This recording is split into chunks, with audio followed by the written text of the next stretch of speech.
Les amigos, j'espère que vous allez bien, ici Jérémy de la Crypto Brève et aujourd'hui on va parler d'un agent IA dont je te parle depuis maintenant plusieurs semaines. Si tu me suis régulièrement sur la Crypto Brève, je pense que tu vois de quoi je parle. Toujours est-il qu'on commence tout de suite, après on ira voir quelques actus spéciales autour de la crypto du jour. On commence tout de suite, c'est parti, c'est parti. Bon, alors on commence tout de suite rapidos avec le Bitcoin et puis après on ira parler de cet agent IA si particulier. Ok, donc on est à 92 000 au moment où je te parle et il semblerait que la correction est un petit peu plus profonde.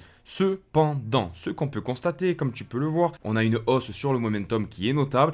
Donc j'ai envie de te dire, c'est pas impossible qu'on aille plus bas, mais ça commence vraiment à tirer sur la corde. Et j'ai envie de te dire, à un moment donné, ça va remonter, ça va surtout exploser vers le nord. Et à ce moment-là, les gars, il faudra être présent. Bref, assez parlé, je pense que voilà, c'est ce que tu voulais voir. L'agent IA VVAIFU qui est sur Solana, qui est un petit peu le virtual de l'écosystème de Solana que tu peux acheter sur Redium et que bientôt tu pourras acheter dans un endroit. Possiblement, je vais te montrer ça après. Donc grosso modo, pour ceux qui ne connaissent pas Virtual, en fait c'est un protocole qui te permet de créer ton agent IA à qui tu vas lui demander de faire des choses, d'envoyer des messages sur Twitter ou alors de faire des actions en particulier.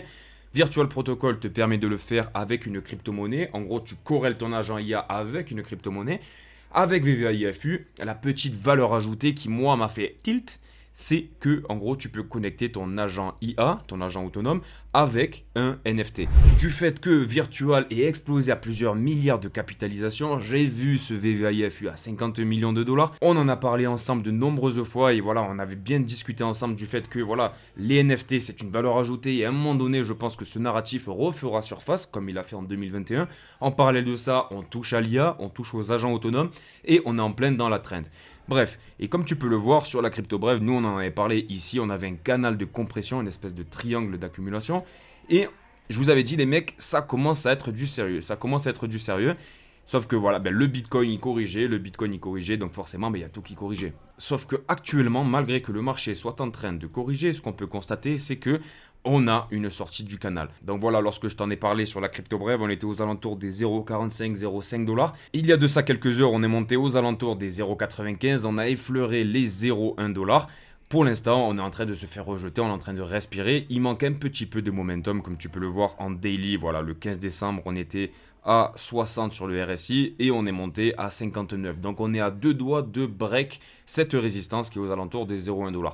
On espère qu'elle va se break. J'ai envie de te dire, honnêtement, si on a un pump du marché en général, ce genre de token, ça peut envoyer du lourd. Après, ça ne veut pas dire, les mecs, mettez tout votre argent là-dedans. Vous me connaissez à chaque fois, je vous le dis. Disclaimer. Sur des petits projets avec des petites capitalisations, on ne met pas des gros pourcentages de son portefeuille. On va pas au-delà de 2-3% les mecs. Et la petite nouvelle dont je voulais te partager autour de VVAIFU, qui était un peu la surprise, mais qui m'a été dérobée. Il y a un certain collègue du coup de la Crypto Brève qui a partagé cette information avant moi, qui s'appelle La Pépite. Donc La Pépite, bravo à toi, mais bon voilà, c'est plus trop une surprise du coup, parce que sur le groupe Telegram, c'est sorti il y a de ça quelques heures. On a Binance, le premier exchange de crypto-monnaie, qui nous a fait une annonce sur Binance Square, dans laquelle on peut voir qu'ils nous ont présenté 9 nouveaux tokens de crypto-monnaie qui sont intéressants. Et en général, lorsque Binance fait des petites annonces comme ça, de nouveaux tokens, c'est que ça les intéresse. Pourquoi? De quoi se rémunère Binance? Binance, c'est tout simple. En fait, il se rémunère des frais de transaction. Et donc, comme tu peux le voir, plus il y a de volume sur un token, plus il y a de volume sur de la crypto-monnaie, et plus ça les intéresse, parce que du coup, ils prennent des frais à chaque fois. Si tu regardes typiquement avec ce token, on est à 83 millions de market cap, et on a un volume de 8 millions de dollars. Donc, c'est complètement massif, les gars, parce qu'il y a plein de monde qui vont jouer avec des NFT, qui vont jouer avec de la crypto-monnaie, avec des meme coins, patins, couffins. Donc, forcément, ça fait plein de volume, et Binance, ça leur plaît. Donc, écoutez, les mecs, pour l'instant, personnellement, moi, je garde mes VVAIFU, je pense qu'ils peuvent aller bien plus haut. Dans tous les cas, voilà, c'est pas impossible qu'on ait une petite correction, d'autant plus si le Bitcoin nous fait un caprice. VVAIFU, il pourra pas monter tout seul, quoi. Toujours est-il que si la hype des agents autonomes continue, je ne vois pas VVAIFU sous-performer les agents autonomes. En parallèle de quoi, un token aussi qui est lié aux agents autonomes dont je voulais te parler, que je te parle depuis maintenant aussi plusieurs mois, c'est Massa. Alors Massa, je te rappelle que c'est un subnet de Bitensor, des subnets qui ont des tokens, je t'en ai présenté plusieurs. Actuellement, voilà, je t'avais dit qu'aux alentours des 0,1 $, c'était une bonne opportunité.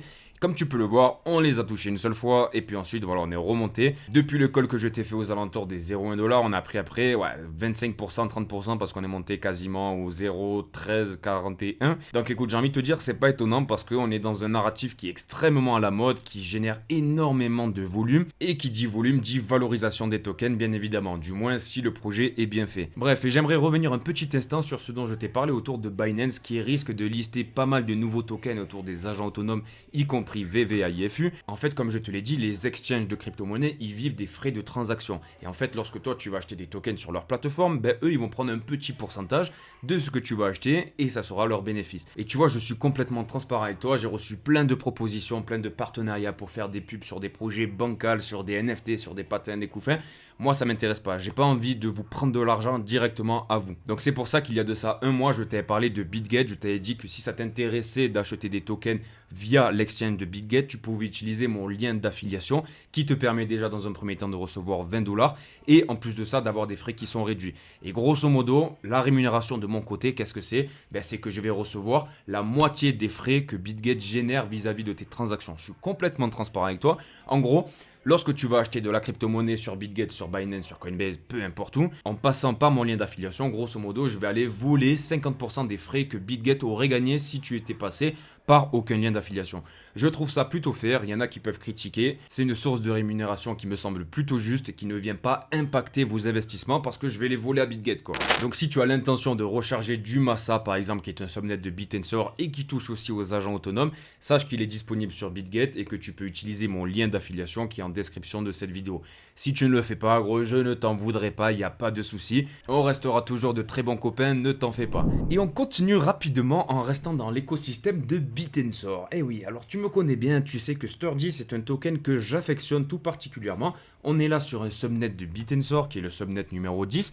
Et Sturdy, écoute, j'ai envie de te dire, ça touche à pas mal de secteurs qui me semblent extrêmement intéressants pour cette nouvelle année qui va débuter demain.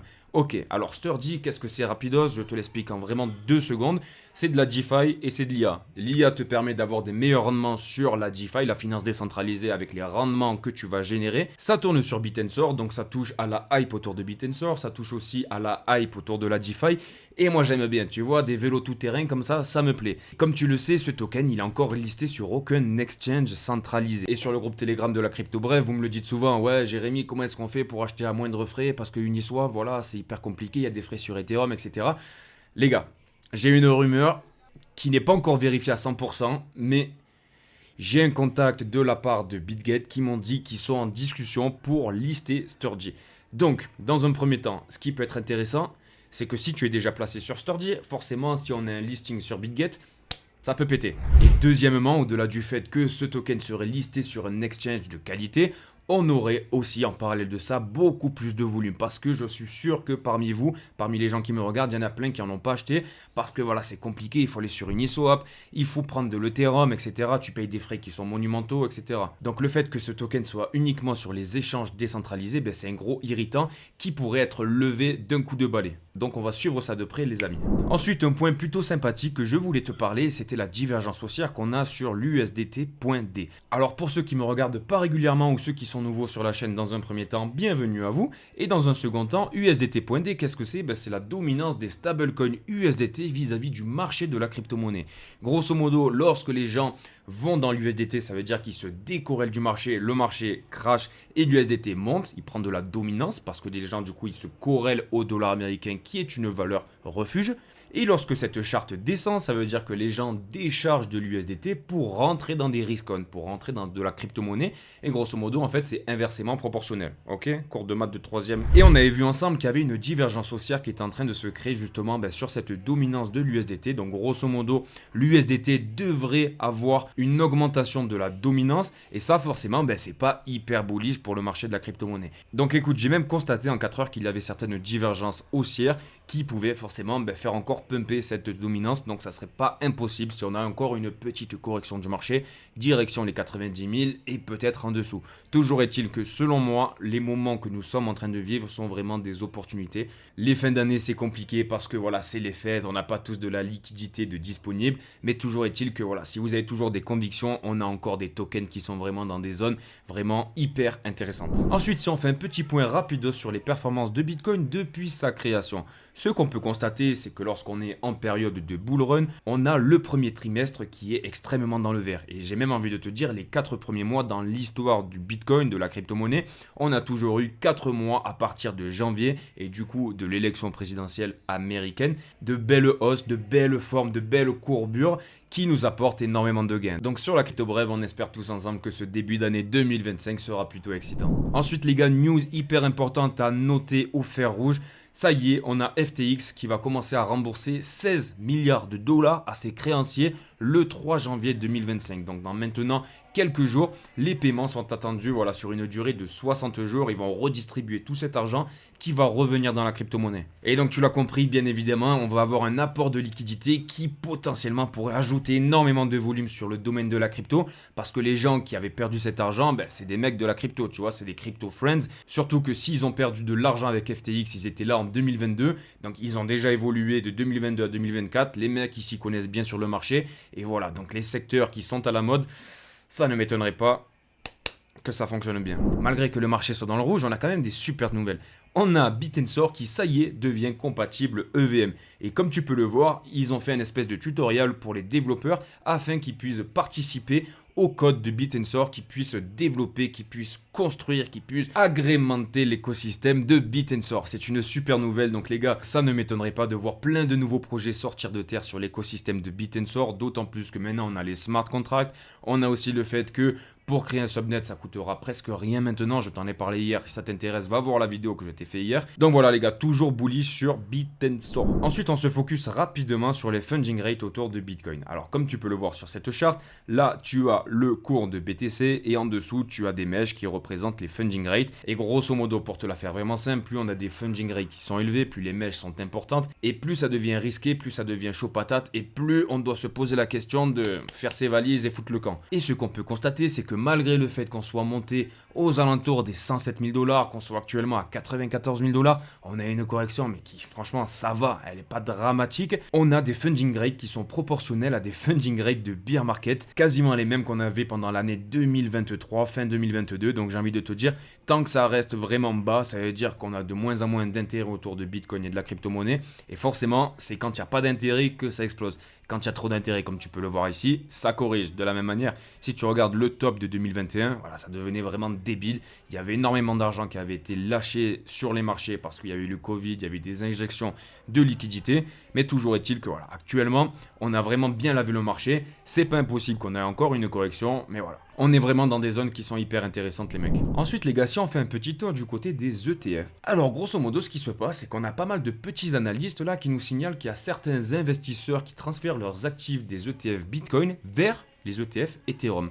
Ça, qu'est-ce que ça veut dire? Lorsque l'argent passe du Bitcoin vers l'Ethereum, ça annonce le début, le commencement de l'alt season. Et ce qui est plutôt curieux et même intéressant, c'est que les investisseurs via les ETF de Bitcoin et Ethereum ont le même comportement que tous les investisseurs du monde de la crypto-monnaie, du monde du Web3. Pourquoi? Parce que c'est hyper simple. Les mecs se disent, voilà, le Bitcoin est monté à 100 000, Bitcoin, je ne le vois pas monter à 250 000. Ils vont se dire, ouais, j'ai peut-être gagné 50% sur le Bitcoin, alors que sur l'Ethereum, on n'a même pas atteint le dernier ratéage du cycle précédent. Donc forcément, on a plus d'argent à faire sur l'Ethereum. Et lorsqu'ils vont gagner avec l'Ethereum, ils vont se dire, ah mais merde, putain, il y a des crypto-monnaies là, ils ont fait x5 quand moi, mon Ethereum, il a fait x2. Ah ben vas-y, moi je vais mettre ma liquidité d'Ethereum sur des crypto-monnaies pour faire encore plus de gains. Et c'est la cupidité humaine, tu connais la chanson, c'est la alt season qui démarre. Et si on regarde les inflows d'ETF, ce qu'on peut constater, c'est que malgré la fin d'année 2024, malgré les fêtes, malgré Noël, etc., le 26 décembre, on a eu un apport de 117 nouveaux Ethereum achetés via les ETF. Et le 27, en pleine période de fête, là où les gens font l'apéro entre du foie gras et du champagne, ça a quand même acheter de l'Ethereum. Donc écoute, j'ai envie de te dire, on va suivre ça pour le début d'année 2025, mais je pense que ça peut être vraiment plutôt foufou. Je voulais vous remercier pour cette fin d'année, pour toutes les personnes qui me suivent, qui me laissent des commentaires régulièrement, ceux qui sont actifs aussi sur le groupe Telegram. Je te rappelle qu'il est en description de cette vidéo si tu veux venir, que tu es dans la bonne humeur, dans la bienveillance, etc. C'est avec grand plaisir. Donc honnêtement, je suis extrêmement fier d'être parmi vous et sachez une chose, c'est qu'en 2025, pour le marché crypto, ça va être une folie, mais aussi pour la crypto brève, il va se passer des choses de malade. Je pense que vous me connaissez un petit peu, vous savez que je suis un peu toc-toc. Et ce qui va se passer en 2025, les gars, si ça se déroule comme je le prévois, ça va être une dinguerie. Donc n'hésitez pas à vous abonner, à rester branchés les mecs. Sur ce, bon boudin comme on dit, on se retrouve en 2025, prends soin de toi, bisous, ciao ciao.